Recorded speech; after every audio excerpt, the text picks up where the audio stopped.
ओम श्री सरस्वत्यै नमः। नमस्कारः। अष्टनवत्यधिकद्विशततमी कक्षा। विषय हमारे इत संज्ञा चल रही है और आज हम लशक्व अतद्धिते 138 सूत्र तक पहुंच गए हैं। अष्टाध्याय जी में देखते हैं। ये देखिए, पहला अध्याय तीसरा पाद और यहाँ से ही शुरू हो जाता है इत संज्ञा।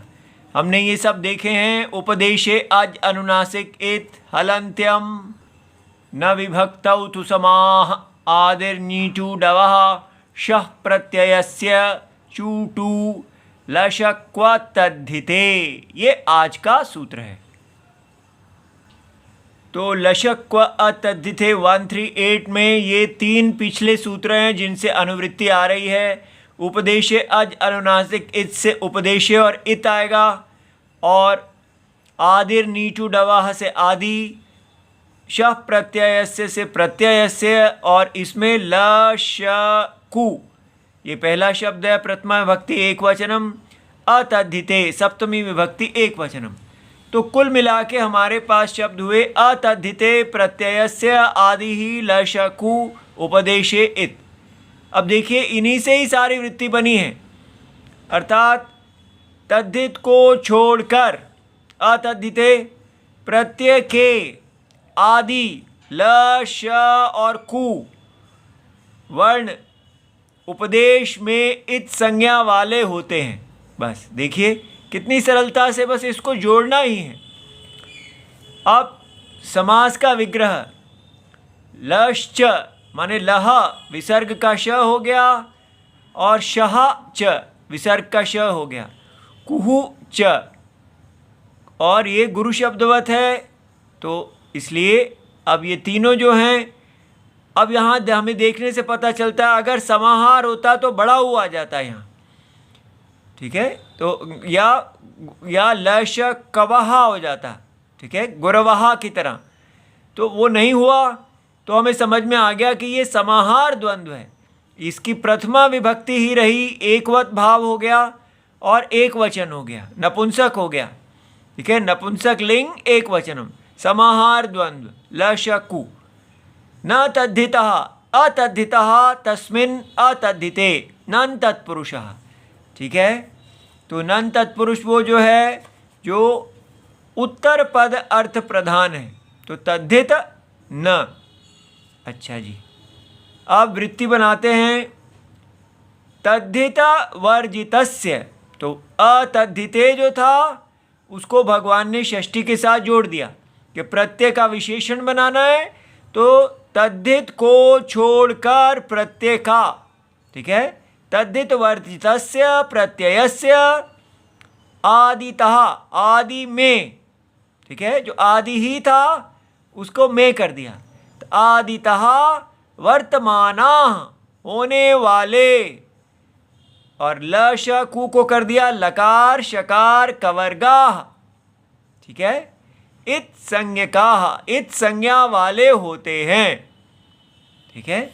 इस प्रकार हमको समझ में आ गया कि इसको रटना नहीं है, बस समझ लेना है। तो अपने आप हम इसको जब समझ जाएंगे तो ये अपने आप रटी भी जाएगी, ठीक है। अब ये देखिए, तो ल श और क वर्ग हो गया, क ख ग घ ङ। अब हम इनके उदाहरण देख लेते हैं।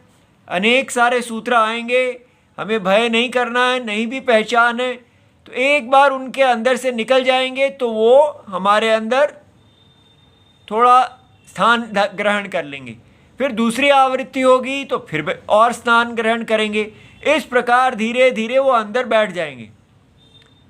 जैसे टेलीफोन नंबर होता है, पहली बार तो अरे इतना बड़ा 10 नंबर है, दूसरी बार तीसरी बार चौथी बार करते करते वो नंबर हमें कंठस्थ हो जाता है। इसी प्रकार तो ल्युच्च ऐसा सूत्र है 33115।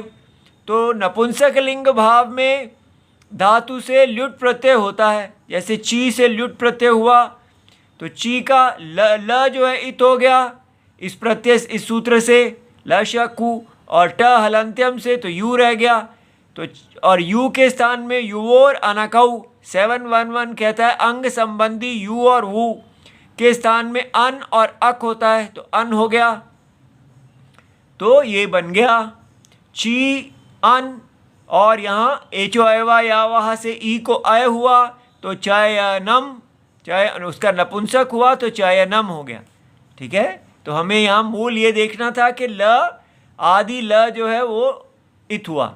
इसी प्रकार अब श की बारी आती है। कर्तरी शप 3168, कर्तृवाची सार्वधातुके के परे रहते धातु से शप प्रत्यय होता है।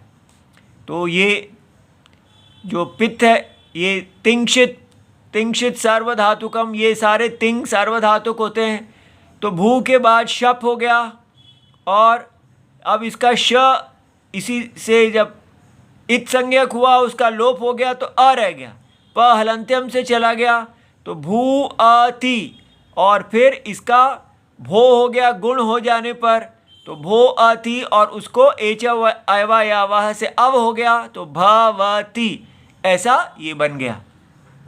अब क की बारी आई तो क्त क्तवतु निष्ठा 1126, क्त और क्तवतु प्रत्ययों की निष्ठा संज्ञा होती है।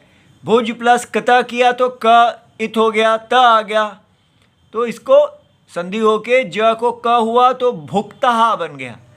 और भुज प्लस क्तवतु किया क इत हो गया त व, और ये ऊ जो है अज अनुनासिक है तो तवत रह गया, तो इसका भुक्तवान बन गया। इस प्रकार फिर खप की बारी आई तो प्रिय वदे, वदहा खच 3238, प्रिय तथा वश कर्म उपपद हो। हाँ, यहाँ प्रिय वदे नहीं, प्रिय वशे, तो प्रिय तथा वश कर्म उपपद हो तो वद धातु से खच प्रत्यय होता है। तो ये प्रियम वदा में खच प्रत्यय हुआ और खच का ख इत संज्ञा होने से चला गया, च जो है वो हलंत्यम से चला गया, केवल अ रह गया, तो प्रियम वदहा या वंश